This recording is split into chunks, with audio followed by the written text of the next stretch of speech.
Selamat pagi semua. Selamat pagi, Bu. Gimana kabarnya? Baik, Bu. Oke, baik. Sebelum kita memulai pelajaran kita pada hari ini, alangkah baiknya kita berdoa dulu. Adakah yang mau mengangkat doa? Oke, Ami silakan. Mas, sebelum kita mulai pelajaran, mari kita bersatu dalam doa. Dan Bapa dan Roh Kudus, amin. Selamat pagi Bapak, terima kasih karena Engkau telah mengumpulkan kami di tempat ini. Sebentar lagi kami akan memulai pelajaran kami. Berdoa, utuslah Roh Kudus-Mu dalam hati dan pikiran kami agar kami bisa mengerti pelajaran pada hari ini. Engkau kami puji, kini dan sepanjang masa. Amin. Nama Bapa, Putra, Roh Kudus, amin. Oke, baik. Terima kasih kepada Ami. Jadi sebelum kita masuk ke materi, Ibu mau bertanya tentang materi yang sudah kita pelajari sebelumnya. Jadi materi apa yang sudah kita pelajari sebelumnya? Sistem pembayaran, Ibu. Lebih keras lagi dong. Sistem pembayaran, Ibu. Kalau gitu kan lebih semangat. Baik, jadi Ibu mau bertanya, sistem pembayaran itu apa sih? Jadi ada yang bisa menjawab? Saya, Ibu. Oke, Nova silakan menjawab. Baik, jadi sistem pembayaran adalah sistem yang mencakup seperangkat aturan, lembaga dan mekanisme yang digunakan untuk melaksanakan pemindahan dana guna memenuhi suatu kewajiban yang timbul dari suatu kegiatan ekonomi. Terima kasih Nova atas jawabannya. Nah, kan kemarin kita sudah belajar tentang apa itu sistem pembayaran dan bagian-bagiannya. Sekarang, hari ini, kita akan mempelajari tentang alat pembayaran. Nah, kan teman-teman sudah diberikan materi sebelumnya kan? Ibu kan udah ngasih tahu kan kepada teman-teman untuk materi hari ini adalah alat pembayaran. Jadi teman-teman pasti semuanya sudah belajar kan? Sudah, Bu. Sudah yakin? Yakin. Bu. Oke, karena sudah yakin, Ibu akan mencoba bertanya tentang materi pada hari ini. Nah, alat pembayaran itu apa? Saya, Bu. Oke, Rio silakan menjawab. Alat pembayaran adalah alat yang digunakan untuk membayar atas pembelian barang dan jasa yang dilakukan. Oke, baik, terima kasih jawabannya sangat bagus dari Rio. Oke, selanjutnya kita lanjutkan ke materi berikutnya. Nah, jadi alat pembayaran itu digunakan sebagai media untuk melakukan berbagai macam transaksi. Nah, selanjutnya alat pembayaran itu dibagi menjadi dua bagian, yaitu apa dan apa. Ada yang bisa menjawab? Saya, Bu. Oke, Tian silakan menjawab. Tunai dan non tunai. Nah, tunai dan non tunai. Jadi alat pembayaran itu dibagi menjadi dua bagian, yaitu alat pembayaran non tunai dan alat pembayaran tunai atau cash based. Next, kita lanjut ke alat pembayaran tunai atau cash based. Jadi Ibu minta Theo untuk membaca. Alat pembayaran tunai atau cash based adalah alat pembayaran yang paling konvensional, yaitu menggunakan uang kertal yang terdiri dari uang kertas dan uang logam. Oke, baik, terima kasih kepada Theo. Nah, Ibu mau bertanya, apakah kalian sudah pernah melihat contoh dari uang logam dan uang kertas? Pernah, Ibu. Pernah, Ibu. Contohnya uang berapa? Coba diberikan. Contohnya uang 50.000, Ibu, yang biasa kita gunakan untuk membeli barang. Oke, terima kasih. Jawabannya sangat-sangat bagus. Selanjutnya, alat pembayaran non tunai. Silakan Ani untuk membaca.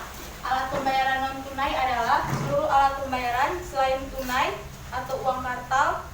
Alat pembayaran non tunai atau uang giral biasa digunakan untuk melakukan pembayaran transaksi yang berjumlah besar sehingga lebih efisien dibandingkan pembayaran dengan uang kartal. Oke, terima kasih kepada Ani. Nah, sekarang kita lanjutkan ke contoh-contoh dari alat pembayaran non tunai. Nah, teman-teman semua bisa melihat di slide yang ada di depan. Contoh-contoh dari uang non tunai. Apa saja? Silakan Grace membaca di depan. Cek, kartu kredit, giro, Nota debit dan uang elektronik. elektronik. Oke, baik, terima kasih. Nah, contoh dari alat pembayaran non tunai itu ada cek, giro, nota debit, uang elektronik, dan kartu kredit. Jadi teman-teman semua bisa melihat contohnya di depan bagaimana bentuk dari cek, giro, nota debit, uang elektronik, dan kartu kredit. Apakah sudah lihat semua? Sudah. Nah, itu adalah contoh-contoh dari alat pembayaran non tunai. Di Indonesia sendiri yang berhak untuk mencetak uang kartal itu adalah Bank Indonesia melalui Peraturan Perundang-undangan Nomor 13 Tahun 1968 Pasal 26 Ayat 1. Nah, apakah teman-teman sudah paham sampai sini? Sudah, Ya, Ibu. baik, terima kasih. Jadi tadi materi kita kan sudah membahas tentang alat pembayaran. Nah, Apakah ada pertanyaan dari materi kita pada hari ini? Mungkin adakah yang belum dimengerti atau belum dipahami oleh teman-teman semua? Silakan. Sudah mengerti Bu. Sudah paham? Saya Bu, Oke, silakan saya mau Tian. bertanya mengenai alat pembayaran non tunai. Seperti yang kita ketahui di daerah-daerah terpencil kan belum bisa digunakan. Kira-kira menurut Ibu sendiri perkiraan dalam waktu dekat atau waktu jangka panjang kira-kira bisa digunakan alat pembayaran non tunai itu sejak kapan? Oke, baik, terima kasih, pertanyaan sangat bagus. Jadi pertanyaan teman Tian itu sudah dibilang Cuca. Jadi pertanyaan dari Tian itu mau bertanya kapan alat pembayaran non tunai itu bisa digunakan di daerah kita. Seperti itu. Iya. Oke, baik. Ini pemahaman Ibu ya. Jadi menurut Ibu, kapan bisa digunakan alat pembayaran non tunai di tempat kita itu pada saat kapan? Pada saat pastinya kalau sarana dan prasarana di tempat kita itu sudah maju. Tapi kalau untuk bisa digunakan sekarang masih bisa digunakan sih, tapi tergantung dari masyarakatnya sudah bisa atau belum menggunakan alat pembayaran tersebut. Jadi kalau menurut Ibu sih untuk bisa digunakan itu yang pertama itu pemerintah itu mensosialisasikan tentang alat pembayaran non tunai itu kepada masyarakat agar masyarakat lebih paham dan pada waktu yang akan datang pasti bisa digunakan di daerah kita. Apakah sudah paham atau masih kurang puas dengan jawaban Ibu? Tidak mengerti Ibu. Ya, baik, terima kasih. Ada lagi pertanyaan? Tidak ada Ibu. Oke, baik, sepertinya Theo sudah sangat hafal ya. Oke. Ya Ibu. Sudah. Oh iya, oke, baik, terima kasih. Nah, jadi sebelum Ibu mengakhiri pelajaran pada hari ini, Ibu mau memberikan tugas kepada teman-teman semua. Jadi teman-teman semua membuka buku halaman 262 tentang alat pembayaran dan sistem pembayaran. Jadi kalian semua mengerjakannya dan dikumpulkan pada hari Senin pukul 12 maksimalnya ya.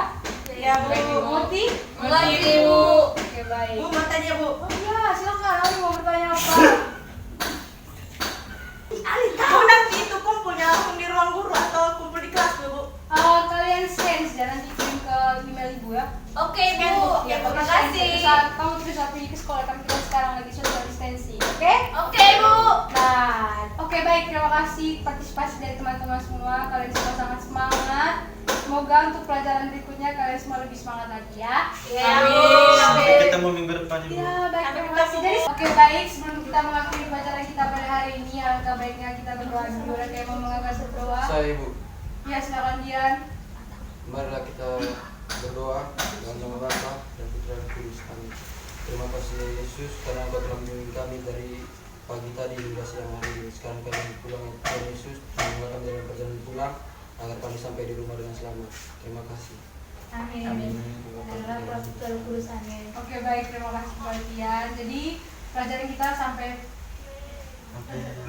Oke, baik, pelajaran kita selesai pada hari ini.